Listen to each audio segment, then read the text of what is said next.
안녕하세요, 펑클입니다. 가을이 왔습니다. 정서 함양을 위해 시를 좀 읽어야겠다는 생각이 들었습니다. 문득 시를 읽고 싶은데 평생 시를 읽어오지 않았다면 어떻게 하면 좋을까요? 저도 갑자기 시를 좀 읽어봐야겠다는 생각이 들었습니다. 아는 시인도 암송하는 시도 없는 상황에서 물론 학창시절 교과서에서 봤던 시 한 구절 정도는 생각이 나지만 어떻게 접근해야 할지 잘 모르겠더라고요. 그래서 인터넷 서점에서 명시집으로 검색을 해보았습니다. 시 모음집을 통해 좋은 시와 시인의 정보를 얻고 거기서 출발하면 되겠다는 생각이었습니다. 최근 나온 책 중에 김지석 배우님이 쓴 에세이집이 눈에 띄었습니다. 인생의 중요한 시점에 마음을 지켜줬던 시들과 자신의 생각을 글로 쓴 책이라는 점에 관심이 갔습니다.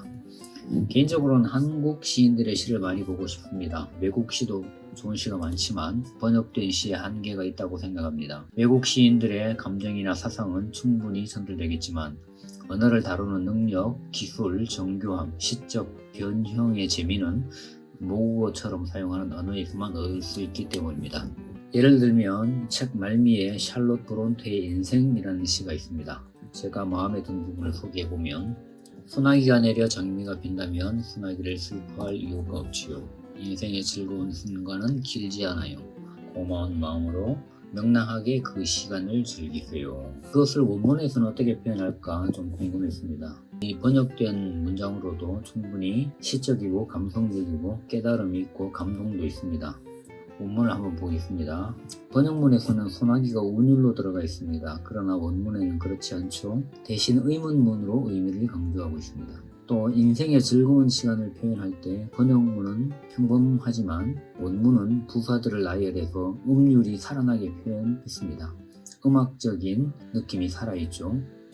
그래서 이런 차이 때문에 산문 말고 시 같은 경우에는 원문을 읽을 줄 알아야지 시의 정수를 감상할 수 있겠죠. 그럼에도 불구하고 내용과 사상의 깊이 이런 것들은 번역된 시로도 충분히 느낄 수 있기 때문에 꼭 원문이 아니라도 충분히 가치 있는 읽기가 된다고 생각합니다. 그러나 그 언어에 대한 이해가 있다면 훨씬 더 시적 재미, 즐거움, 감동이 더해지겠죠. 아무튼 김지석 배우님의 글을 읽어나가면서 재밌었던 것도 같이 나누고 싶은 것 몇 부분을 소개해 보려고 합니다. 맨 처음에 헤르만 헤세의 시로 시작하고 있습니다. 안개 속에서라는 시로 책을 시작하고 있는데요. 같은 소재를 가지고 시인과 배우님의 시각이 달랐습니다. 꼭 시인의 말에 동의해야 하는 것은 아니지요. 다르게 생각할 수 있습니다.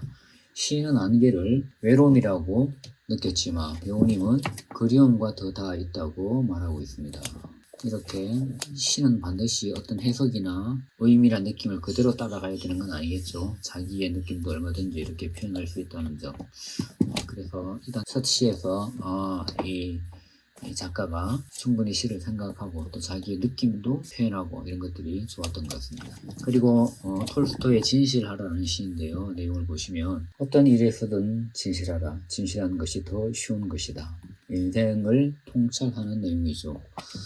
많은 시인들이 깊은 사고의 결과와 정제된 언어로 인생의 진술을 보여준다고 생각합니다. 그런데 나이를 좀 먹고 보니 이미 체험적으로 알게 된 부분들이 많다라는 것입니다. 그래서 이런 시도 젊을 때 많이 읽는 것이 좋겠다라는 생각이 듭니다. 좋은 시들을 소개하면서 배우님의 생각과 경험들을 곁들이고 있습니다. 그리고 지인들의 소개시도 소개하고 있습니다. 페퍼스톤의 이장원 님도 시를 하나 소개했고요. 배우 정소민 님도 시를 하나 소개했고요. 코미디언 김영철 님도 시를 하나 소개하고 있습니다. 달이 떴다고 전화를 주시다니요. 김용택 님의 시네요. 그리고 마지막에는 배우님의 아버님이 또 시를 하나 소개하고 있습니다. 김지석 아버지 김은양 님, 네. 실러의 환희의 선고라는 시를 소개하고 있는데요. 저도 몰랐던 사실인데 베토벤 9번 교향곡, 합창 교향곡의 가사가 이 시에서 나왔다고 이렇게 소개하고 있네요. 좋은 시들이 많이 소개되어 있지만 저의 원픽은 사무엘 울만의 청춘이라는 시입니다. 그중 한 구절만 소개해 볼게요. 세월은 살갗의 주름을 늘리지만 열정을 가진 마음을 시들게 하진 못하지. 나이가 들수록 하고 싶은 것을 하기 힘들고 시간과 마음의 여유가 없고 열정을 불사르기 힘들어집니다. 하지만 그것도 스스로 만든 올무가 될 수 있다는 것을 시를 통해 생각해 보게 되었습니다. 시를 어렵게 생각하시는 분들이 많죠. 하지만 그렇게 생각할 필요는 없는 것 같습니다. 직관적으로 마음에 감동을 주는 구절들만 얻어도 충분합니다. 굳이 어려운 시를 힘겹게 읽을 필요는 없잖아요. 꼭 이 책이 아니더라도 시를 읽어봐야겠다는 마음이 들었다면 시 모음집 중 한 권을 골라 시작해 보는 것을 추천해 드립니다. 가을인데요. 좋은 시와 함께 감성도, 영성도, 지성도 깊어지게 하는 것을 목표로 해보면 어떨까요? 오늘은 김지석 교수님이 쓰신 시를 통해서 자기의 생각과 또 경험들을 나눈 책 새벽 입김 위에 내 이름을 쓴다 라는 책을 소개했습니다. 다음에 또 다른 책으로 돌아오겠습니다. 감사합니다.